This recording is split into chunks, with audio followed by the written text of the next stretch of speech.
신앙 고백드립니다. 전능하사 천지를 만드신 하나님 아버지를 내가 믿사오며 그의 아들 우리 주 예수 그리스도를 믿사오니 이는 성령으로 잉태하사 동정녀 마리아에게 나오시고 본디오 빌라도에게 고난을 받으사 십자가에 못 박혀 죽으시고 장사한 지 사흘 만에 죽은 자 가운데서 다시 살아나시며 하늘에 오르사 전능하신 하나님 우편에 앉아 계시다가 저리로서 산자와 죽은 자를 심판하러 오시리라. 성령을 믿사오며 거룩한 공회와 성도가 서로 교통하는 것과 죄를 사하여 주시는 것과 몸이 다시 사는 것과 영원히 사는 것을 믿사옵나이다. 아멘. 우리 찬송가 529장 찬송가 529장입니다.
영접하라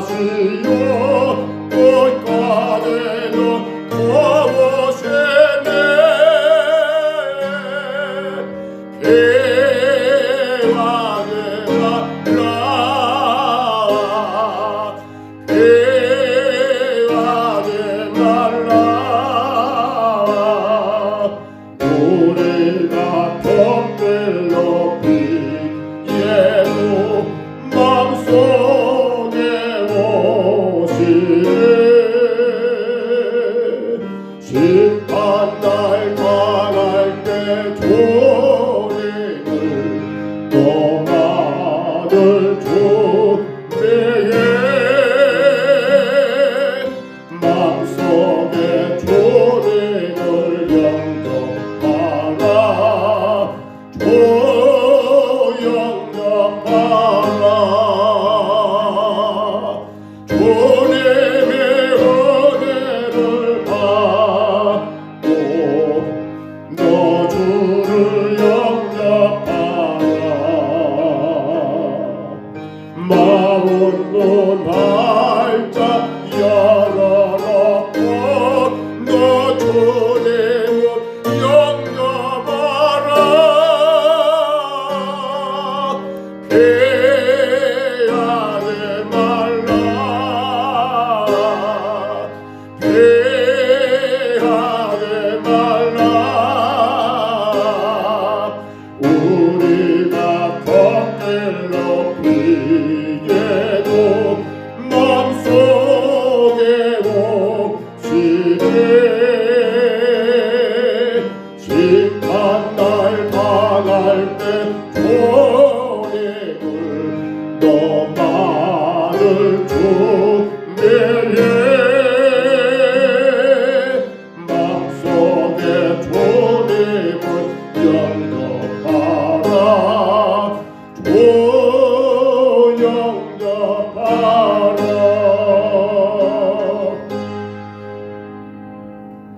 우리 하나님 말씀 욥기 17장 10절로 16절까지 봅니다. 욥기 17장 10절입니다. 지난 시간에 1절로 9절까지 보았지요. 우리도 마지막으로 10절로 16절 마지막 절까지입니다.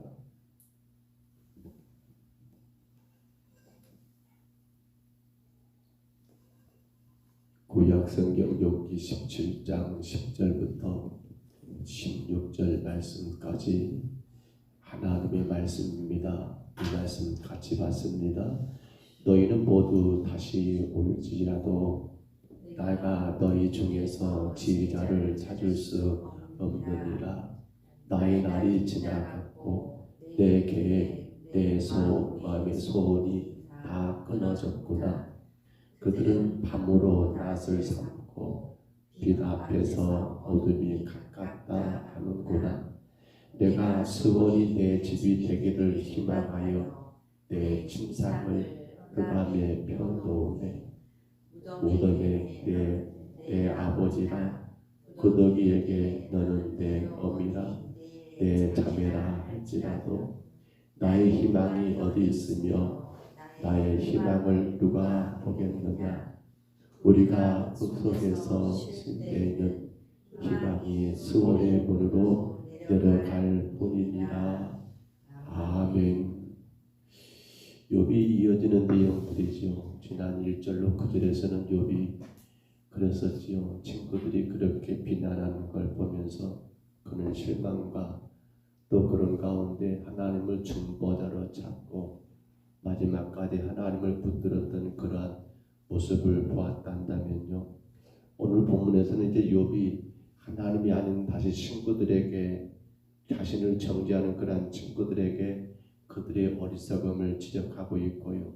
그런 가운데 대단히 안타까운 건 욥이 또 그 절망 속에서 죽음을 그렇게 여러분 바라보는 그러한 상태까지 또 빠지게 된 것을 우리가 보게 됩니다. 어떻게 보면 욥이 당했던 그러한 고난, 그 환난이 너무도 크다는 건 분명한 거고요. 아마 우리 누구도 이러한 상태가 된다 한다면 지금 욥이 향하고 있는 이러한 모습이 여러분 결코 과하다라고, 결코 더하다라고, 결코 너무한다라고 말하지 못하지 않겠는가. 아마 저 역시도 이런 일이 있다면 그렇게 고통스러워하고, 아니 그 고통으로 끝나는 게 아니라 큰 아픔과 괴로움을 느끼지 않겠나라는 생각을 우리가 갖게 됩니다. 그런데 여러분, 어찌 보면 오늘 본문들이 늘 그렇습니다. 이 배열이 대단히 혼란스럽습니다. 이랬다가 또 저랬다가 욥이 어떨 때는 또 이렇게 고백했다가 어떨 때는 또 저렇게 고백했다가 라는 그 모습들, 그렇죠. 힘겨운 그 상태를 우리에게 그대로 보여주고 있는 것, 얼마나 어려울까를 우리에게 보여주는 그런 모습이라고 분명히 보겠습니다만은, 아마도 우리 신앙의 일관성을 갖는다는 것, 여러분 대단히 어려운 일이 아닐까 생각을 해봅니다. 결코 우리 힘으로는 그 상황을 이길 수가 없습니다. 우리 노력으로도 그 어떤 환난을 여러분 우리가 뛰어넘을 수가 없습니다. 오직 한 가지가 있다면 우리는 하나님께서 주시는 그 강건케 하시는 은혜를 붙잡아야만이 그렇습니다. 우리에게는 답이 없습니다. 사람에게는 답이 없습니다. 오직 하나님이 그 상황을 이길 수 있는 그런 그 강건케 하시는 은혜를 힘입을 때만 가능하다는 것을 우리가 꼭 기억해야 하겠습니다. 자, 그런데 여러분 이제 우리가 다시 한번 11절을 봐봅니다. 오늘 보면 11절 말씀입니다. 이 말씀 같이 한번 읽습니다. 나의 날이 지나갔고 내 계획, 내 마음의 소원이 다 끊어졌구나. 아멘. 욥의 지금 마음의 상태지요. 나의 날이 지나갔다. 내 인생의 시간이 다 끝났다. 그리고 내 계획, 내 마음이 다 끊어졌다.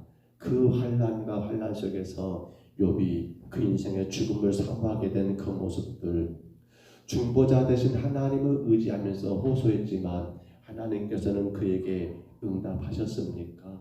아니요. 아무런 응답도 없으셨습니다. 응답이 없는 걸 볼 때 욥은 어떤 마음이 들까요? 그 친구들이 여러분 그런 오해와 멸시가 이제 그대로 그 자신이 감당해야 할 무거운 짐이 되다 보니까 그는 어떻게 됩니까? 신앙을 포기하게 되는 그러한 모습까지도 내려가는 그러한 욥의 모습이 우리가 오늘 본문에서 느끼게 되더라는 사실입니다. 제가 머리 하나님을 불러봅니다. 아마 우리도 그럴 거예요. 환난 가운데 하나님 도대체 어찌하시렵니까? 왜 이런 일이 내게 있습니까? 라고 부르지만은 여러분 하나님은 응답이 없습니다. 조금도 내 삶의 처지가 환경이 달라지지 않습니다. 그때 아마 우리 모두는 오늘 욥이 11절에 말한 것처럼 이렇게 고백하지 않을까요? 나의 날이 지나갔고 내 계획, 내 마음의 소원이 다 끊어졌구나. 대단히 안타까운 모습이 아닐 수가 없더라는 사실입니다. 그런데 성도 여러분, 우리가 다시 돌아봅니다. 아니, 이 욥기서를 마지막으로 넘어가서 봐볼까요? 욥기 마지막 42장에 가서 보시면 여러분 욥은 이 환난이 끝난 다음에 어떻게 됩니까? 이 환난이 끝난 다음에 욥은 그렇게 죽어서 여러분 저 구더기가 그득실거리는 음부, 스월, 지옥 가운데 떨어졌습니까? 욥은 어떻게 됐습니까? 오늘 본문이 말한 것처럼 우리가 흙 속에서 쉴 때에는 희망이 스월의 문으로 내려갈 뿐이라는 그 말처럼 14절에서 무덤에게 너는 내 아버지라 구더기에게 너는 내 어미라 자매라 할지라도 여러분 사실 욥의 결론이 그렇게 끝났던가요? 아니지요. 욥의 결론은 그렇게 끝나지 않습니다. 욥의 결론은 놀랍게도 이전에 모든 것들이 다 회복되는 것은 물론이거니와 아니 오히려 더 갑절이나 더 하나님께서 그에게 보고 주셨던 것을 우리가 분명히 확인하게 되지 않습니까? 고난 후에 욥이 몇 년을 더 살았다고 했습니까? 42장 16절을 참고해 보시면요. 그는 4대를 더 보았다겠고요. 그는 고난 후에 140년을 더 살았다고 기록된 걸 볼 때 정확하게 욥의 고난이 언제 시작된지 알 수 없지만 그러나 고난 이전의 삶보다도 고난 이후의 삶이 더 길었다는 것을 우리는 추측할 수 있지 않습니까? 뭘 말하는 겁니까? 욥은 지금 내게 임하는 이 환난이 그의 인생의 마지막인 것처럼 그렇게 말하고 그렇게 괴로워하고 그렇게 실망하고 그렇게 낙심하고 그렇게 괴로워하지만 오늘 우리는 욥의 인생의 결론을 놓고 보았을 때 오히려 고난 때보다도 고난 이후의 삶이 더 하나님의 그를 복되게 하셨고 더 오랜 세월을 살았다는 건 뭘 말하는 겁니까? 4대를 보았다는 건 뭘 말하는 겁니까? 우리는 이 말 한 가지를 꼭 깨달았으면 좋겠습니다. 새벽의 말씀을 다시 묵상하면서 제 안에서 이런 말씀이 생각이 됩니다. 여러분 이렇게 한번 말해볼까요? 한번 따라합니다. 하나님의 남은 계획을 실천하라. 그렇습니다. 우리에게 고난이 왔습니다. 우리에게 환난이 왔습니다. 우리에게 시련이 왔습니다. 우리에게 시험이 들어옵니다. 우리에게 삶의 어려움이 생깁니다. 그때 욥이 지금 말했던 것처럼 그것이 내 모든 것의 끝이 아니라는 사실입니다. 그때 우리가 해야 할 것이 뭡니까? 하나님이 내게 남겨놓은 그 계획을 우리가 발견하고 그 계획을 실천할 때라는 겁니다. 하나님의 남은 계획. 보십시오. 욥은 그 계획을 모르니까 저렇게 절망하고 절망했지만, 그런데 이 본문의 마지막 가서 보면 분명히 그는 하나님의 남은 계획을 몇 년 동안 140년을 살면서 뭐 한 겁니까? 하나님의 그에게 남겨놓은 계획들을 실천했던 것 아닙니까? 그가 4대를 보면서 한 일이 뭐겠습니까? 여러분 하나님의 그에게 남겨놓은 그 계획을 여러분 실행한 것이 아니겠습니까? 고난, 그렇습니다. 그 글자 자체를 좋아할 사람은 아무도 없을 겁니다. 시련, 그 시련을 좋아할 사람은 누가 있겠습니까? 역경, 슬픔, 절망, 질병, 원망, 어떤 누가 여러분 구원받은 성도란다면 이 단어들을 좋아할 사람은 한 사람도 없을 겁니다. 근데 사실 이 단어가 우리는 좋아하지 않지만 우리 삶을 그렇게 만들어 버리더라는 겁니다. 무서운 것 같습니다. 그러나 우리는 이 상황 가운데 한 가지를 꼭 생각해야 합니다. 그 고난이, 그 역경이 내 인생의 마지막은 결코 아니더라. 그 일 속에는 뭐가 있습니까? 하나님이 우리 가운데 행하시기를 원하시는 남겨둔 계획들이 있더라. 남겨둔 계획들입니다. 어찌 보면 예수님의 제자들이었던 특히나 베드로 같은 그 경우는 어마어마한 고난의 삶을 살았겠지요. 주님을 3번이나 모른다고 부인하고 도망갈 때 그의 마음은 어땠을까요? 나는 끝났구나. 나는 이제 내 고향에 돌아가서 예전처럼 그렇게 살다가 죽을련다라고 하지 않았을까요?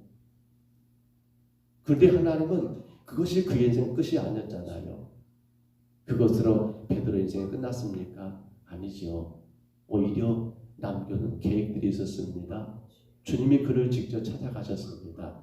부활의 주님이 그를 만나셨습니다. 그리고 그에게 말씀합니다. 내 양을 치라, 내 양을 먹이라. 그것이 바로 베드로에게 하나님이 남겨주셨던 계획 아니었습니까? 사랑하는 성도 여러분, 오늘 말씀을 접습니다. 우리는 이 말을 꼭 기억하시면 좋겠어요. 환난이 있습니까? 우리는 그 환난을 보지 마십시다. 뭘 봐야 합니까? 하나님이 내게 남겨둔 계획을 보고 실천한다는 겁니다. 시련이 왔습니까? 그 시련 가운데 묻히지 마시기 바랍니다. 그때가 언제라고요? 그때가 바로 하나님이 내게 남겨둔 계획을 실행할 때라는 사실입니다. 만약에 근심과 여러분은 원망이 생기십니까? 거기에 사로잡히지 마십시오. 왜냐하면 그때가 바로 뭡니까? 하나님이 내게 남기신 계획을 실천할 때이기 때문입니다. 그러나 사탄은 그걸 반대하지요. 사탄은 집요하게 하나님의 계획을 무시하게 만들지요. 그리고 지금의 환난이 그 인생의 전부인 것처럼 실망하게 만들고 포기하게 만들고 결국 어떻게 만듭니까? 하나님께로부터 여러분 추락하고 떨어지게 만드는 게 사탄의 일 아닙니까? 그렇잖아요. 그렇게 성도가 혹여라도 환난과 시련과 역경에 붙잡히게 된다면 그거 뭡니까? 내가 지금 사탄의 게임에 넘어갔다라고 생각하면 됩니다. 내 마음 가운데 여러분 혹은 아픔이 있습니다. 고통이 옵니다. 그 가운데 실망이 생깁니다. 원망이 생깁니다. 누가 한 일입니까? 사탄이 여러분 그렇게 진행하고 있는 것 아닙니까? 오직 우리는 그때 뭐 할 때라고요? 내가 어려울 때, 내가 힘들 때, 내가 괴로울 때가 뭐라고요? 하나님의 남은 계획을 실천할 때라는 거예요. 이 하루도 우리에게 허락하셨습니다. 하나님의 남은 계획을 실천할 때겠지요. 하루하루 살아가는 모든 것들이 내게 남기신 하나님의 계획을 다시 한번 발견하시기를 바랍니다. 그 고난이 우리의 끝이 아닙니다. 그 환난이 여러분의 끝이 아닙니다. 그 시련이 우리의 끝이 아닙니다. 그때가 뭐라고요? 하나님이 내게 남겨주신 그러한 계획을 실천할 때 이 하루가 그러한 하루가 되시기를 주의 이름으로 축원합니다. 주의 이름으로 축원합니다. 우리 하나님 아버지 은혜와 사랑을 감사합니다.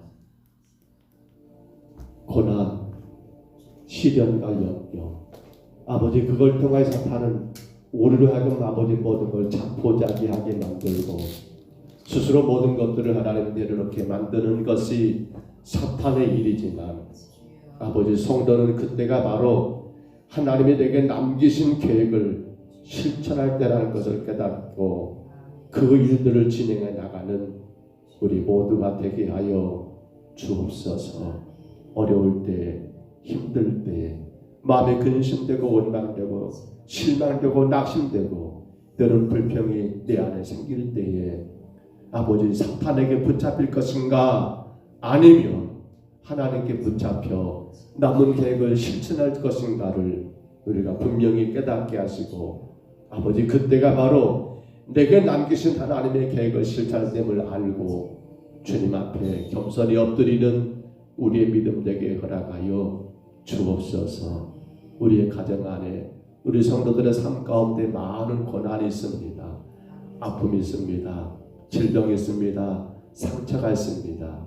삶의 무거운 짐으로 인하여 괴로움도 있습니다. 주님 그러나 그로 인하여 나는 낙심하여 사탄에게 붙잡히는 자가 아니라 그로 인하여 절망하여 사탄에게 끌려가는 자들이 아니라 그로 인하여 원망하고 불평하여 사탄의 장난감 놀이기가 되는 성도가 아니라 이때가 바로 하나님의 내게 남기신 하나님의 내게 원하시는 그 계획을 실천할 때인 줄 알고 주 앞에 겸손히 엎드려 간구하며 나가는 주의 성도 되게 하옵소서.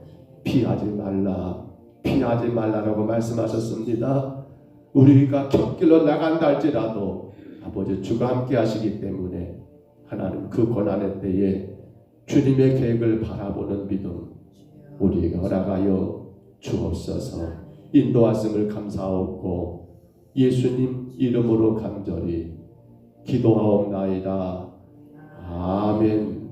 하늘에 계신 우리 아버지여 이름이 거룩히 여김을 받으시오며 나라의 임하옵시며 뜻이 하늘에서 이룬 것 같이 땅에서도 이루어지이다. 오늘날 우리에게 일용할 양식을 주옵시고 우리가 우리에게 죄진 자를 사하여 준 것 같이 우리 죄를 사하여 주옵시고 우리를 시험에 들게 하지 마옵시고 다만 악에서 구하옵소서. 내게 나라와 권세와 영광이 아버지께 영원히 있사옵나이다. 아멘.